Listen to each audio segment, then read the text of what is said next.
మమ్ములను ఊరు నుంచి బహిష్కరించారు, న్యాయం చేయండి.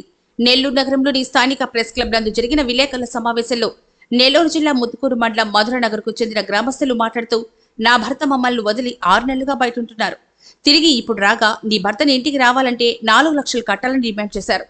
కట్టలేనని చెప్పడంతో ఊరికి చెందిన పెద్ద మనుషులు మమ్మల్ని గ్రామ బహిష్కరణ చేశారు.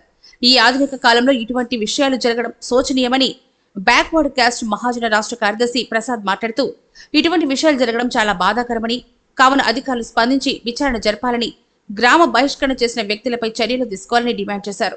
ఈ కార్యక్రమంలో మధురనగర్ కు చెందిన కుటుంబాలు పాల్గొన్నారు. పాత్రికేయ మిత్రులకు నమస్కారం. నా పేరు తాడిపోయిన లక్ష్మీప్రసాద్, ఓబీసీ మహాజన్ ఫ్రంట్ రాష్ట్ర కార్యదర్శిగా ఉన్నాను. ఈరోజు సమాజంలో చాలా ఇబ్బందికరమైన పరిస్థితులు వెలివేయటం, ఒక సామాజిక సోషల్ బాయ్కట్ చేయడం అనేది ఈ మధ్యకాలంలో మనం ఎప్పుడు వినలా. అది అరాచకమైన పాలనలో, అరాచకంగా ఉండేటువంటి ఆటవిక ప్రాంతాల్లో తప్ప. అటువంటిది ఈరోజు మనకి మన పట్టణానికి దగ్గరలో అంటే చైతన్యం ఉన్నటువంటి సింహపూరి గడ్డలో ఈ చర్య జరగడం అనేది మా ఆర్క సంఘం తరపు నుంచి ఖండిస్తూ ఉన్నాం. ఇక్కడ నెల్లూరు జిల్లా ముత్తుకూరు మండలం మధురానగర్, దీనిలో ఒక ఫ్యామిలీ భార్య భర్తలకు సంబంధించినటువంటి ఇష్యూ. ఈమె భర్త 6 నెలల నుంచి కనపడకుండా వెళ్ళిపోయాడు. 30 లక్షలు అప్పు చేశాడు. దుర్వ్యసనాలకు పాలయ్యి అతను ఊరు వెళ్ళిపెట్టి వెళ్ళిపోవడం జరిగింది. అతను వచ్చాడు, మేము పెద్ద మనుషులు వచ్చి, అదే గ్రామానికి సంబంధించిన పెద్ద మనుషులు వచ్చి, నీ భర్త వచ్చాడు, నువ్వు 4 లక్షల రూపాయలు కనుక పంచాయతీ కడితే నీ భర్త నీ దగ్గరికి వస్తాడని చెప్పండి. 4 లక్షల రూపాయలు అప్పులు చేసి వెళ్ళిపోయాడు అతను. ఆధారం లేదు, నేను ఎలా కట్టను, నాకు వల్ల కాదని చెప్పడం జరిగింది. సరే మీ పెద్దలతో మాట్లాడుకొని వచ్చి సమాధానం చెప్పాలన్నారు. ఈ డబ్బులు కట్టడానికి వీళ్ళ దగ్గర స్తోమత లేక మేము కట్టలేమని చెప్పినందుకు పెద్దల మాట ధిక్కరించారు కాబట్టి మేము మీ గ్రామంలో వచ్చి వెలేస్తున్నాం మిమ్మల్ని అని చెప్పేసి వీళ్ళు వెలేయటం జరిగింది. వెలేయిష్టము ఎంత దారుణమైన పరిస్థితి అంటే, ఈరోజు నిన్న జరిగింది ఈ సంఘటన. గుడికి సంబంధించిన గ్రామానికి సంబంధించినటువంటి గుడి మైకులో పెద్దగా ఎవరైనా సరే వాళ్ళకి సహకరిస్తే, ఆ కుటుంబానికి సహకరిస్తే 10,000 రూపాయలు జరిమానా, ఆ కుటుంబానికి సహకరిస్తున్నట్టుగా ఎవరైనా చూసి సాక్ష్యం చెప్తే వాళ్ళకి 5,000 నజరానా. ఇంత దారుణమైన పరిస్థితి కొనసాగుతాం. ఈరోజు పిల్లలు వీళ్ళు ఉదయం చర్చికి వెళ్ళే అలవాటు ఉంది కొంతమందికి, చర్చికి తాళాలు వేసారు. చర్చికి పోయే పరిస్థితి నిన్న జరిగిన శుక్రవారం చర్చికి తాళాలు వేశారు. ఈరోజు వాటర్ ట్యాంక్ కాడికి వెళ్తే వాటర్ పట్టుకోవడానికి వీల్లేదని చెప్పి పంపించారు. ఇంకో దారుణమైన విషయం ఏంటంటే, అంగన్వాడీ చిన్న పిల్లలు 5 సంవత్సరాలు 6 సంవత్సరాల లోపు పిల్లలు అంగన్వాడీ స్కూల్కి వెళ్తుంటే ఇక్కడ రావడం లేదు మీరు చెప్పి పిల్లలు కూడా పంపించేసి. ఇది ఎంత దారుణమైన విషయం అంటే, ఈ విషయం మీద అధికారులని కలవడం జరిగింది. ఈరోజు జిల్లా కలెక్టర్ గారిని జరగడం జరిగింది. కలెక్టర్ గారు వెంటనే స్పందించి ఎంఆర్ఓ గారికి చాలా సీరియస్గా ఇది మళ్ళీ ఎక్కడ రిపీట్ కాకూడదు, ఇది ఎక్కడ ఏమి నడుస్తుంది ఈ సంస్కృతి అని చెప్పని గట్టిగా మాట్లాడటం జరిగింది. కాబట్టి ఇటువంటిది పెద్దలు గతంలో గ్రామాల్లో పెద్దల వ్యవస్థ నడిచేది, అది కాదంటానికి లేదు. అయితే ఆ రోజు ఉన్న పెద్దలు ఏంటంటే గ్రామ వెల్ఫేర్ మాత్రం చూసేవాడు. ఏదన్నా డబ్బులు ఏదన్నా తప్పేసినా ఒప్పేసినా కానీ వచ్చిన ఆ డబ్బుల్ని గ్రామాలకు ఉపయోగపెట్టేవాడు. ఈరోజు పెద్దలు ఎలా తయారయ్యారంటే, వాళ్ళ వారసత్వంగా పెద్దలు వస్తూ వీళ్ళు విలాసాలకి అలవాటు పడిపోయి వాళ్ళు ఇచ్చిన డబ్బులతోటి ముందు తాగటం, వీళ్ళు విలాసవంతమైన జీవితం గడపడానికి ఈ రకమైనటువంటి భారీ ఫైన్లు 4 లక్షల రూపాయలు ఒక ఆడమనిషి ఫైన్ కట్టడం అంటే, అది కూడా వాళ్ళ కుటుంబానికి సంబంధించిన మ్యాటర్. వాళ్ళు ఏదంటే మాట్లాడుకుంటారు.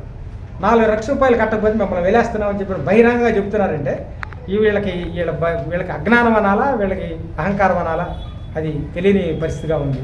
కాబట్టి మేము పాత్రికేయ మిత్రులని రిక్వెస్ట్ చేసుకునేది ఏంటంటే, ఏదైనా కానీ మూలన పడి ఉన్నటువంటి వాస్తవాలు కూడా మీ ద్వారానే సమాజంలోకి వెళ్తాయి. సమాజంలో ఖచ్చితంగా మీ వంతు పాత్రతోటే ఏదైనా కానీ ఎక్కడైనా కానీ మార్పు జరుగుతుందని చెప్పేసి మీకు ఈ విషయాన్ని అన్ని చోట్ల చేరవేయాలని చెప్పని తెలియజేస్తూ మాకు ఈ అవకాశం ఇచ్చిన మీ అందరికీ ధన్యవాదాలు. నా పేరు పుష్ప. నా భర్త శ్రీహరికోట శ్రీనివాసుడు. నా భర్త కొన్ని నెలల క్రితము ఇలాగ బెట్టింగ్లకు పాల్పడి అప్పులు చేసి 30 లక్షల దాకా అప్పులు చేసి, అది కాకుండా నాకు తల్లిదండ్రులు ఇచ్చిన కట్న కానుక 15 ఓవర్ల బంగారం, 5 లక్షల డబ్బులు ఇదంతా కూడా స్వాధీనం చేసుకున్నాడు.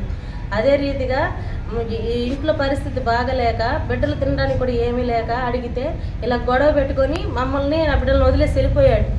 వెళ్ళిపోయిన తర్వాత ఎక్కడున్నా కూడా మాకు తెలియదు. 6 నెలల క్రితము గ్రామంలో మమ్మల్ని పిలిచి పంచాయతీ పెట్టి తర్వాత ఇలాగా మాట్లాడారు, నీ భర్త అక్రమ సంబంధం పెట్టుకున్నాడు, నువ్వు 4 లక్షలు కడితే నీ భర్త నేను నీకు అప్పగిస్తాను, లేకపోతే లేదు అన్నాడు. ఇలాగ అప్పులు చేసి వెళ్ళిపోయి ఉన్నాడు. నా దగ్గర ఏముంది, బిడ్డలకి ఇప్పటిదాకా నేను పోషించుకోలేక అప్పులు సొప్పులు చేసి తింటున్నాము, మా దగ్గర ఏడుంది అని మేము ఇలాగ చెప్పుకుంటే, మీరు ఊరి తీర్పునే ఎదిరిస్తారా అనేసి మళ్ళీ ఇంకోసారి పంచాయతీగా పెట్టారు. పంచాయతీగా పెడితే అలాగా నా మీద కక్ష, ఊరికి ఇలాగ వ్యతిరేకంగా మాట్లాడాననేసి నా మీద కక్ష కట్టుకొని మరోసారి టెంట్ వేసుకొని మందులు ముందు పెట్టుకొని ఇలాగా నా మీదకి ఇంకా విరోధంగా చేయాలనేసి ఊరంతా మళ్ళీ పిలిస్తే నేను అది దగ్గరించాననేసి నేను రాను, మీరు మందు ఇదంతా చేస్తున్నారు కదా మళ్ళీ గొడవలు అయిపోతాయి, నేను ఇలా రాను అనేసి ఆ ఊరు చెప్పేసరికి మీరు నా ఊరు మాటనే ఎదిరిస్తున్నారు, తిరస్కరిస్తున్నారు అనేసి ఇలా చెప్పారు. అది కాకుండా నా భర్తని నా దగ్గరికి రాకుండా కొన్ని కుటుంబాలు వాళ్ళకి అన్నం పెడుతూ వాళ్ళ ఇంట్లోనే ఉంచుకుంటూ వాళ్ళ ఇంట్లోనే నివాసం కల్పిస్తూ నా దగ్గరికి రాకుండా చేశారు. 5 కుటుంబాలు. దానయ్య, బస్సుంగారి దానయ్య, తన భార్య రూతమ్మ, బస్సుంగారి నారాయణ, ప్రశాంతమ్మ, అక్కయ్య గారి మళ్ళీ, అక్కయ్య గారి మరియమ్మ, కోలంగారి ఏసమ్మ, కోలంగారి రమ్యకీర్తన, ఈ 5 కుటుంబాలు నా భర్త నా దగ్గరికి రాకుండా వాళ్ళ ఇంట్లోనే ఉంచుకుంటూ భోజన వసతి కల్పిస్తూ నా దగ్గరికి నా బిడ్డల దగ్గరికి రాకుండా దూరం చేశారు.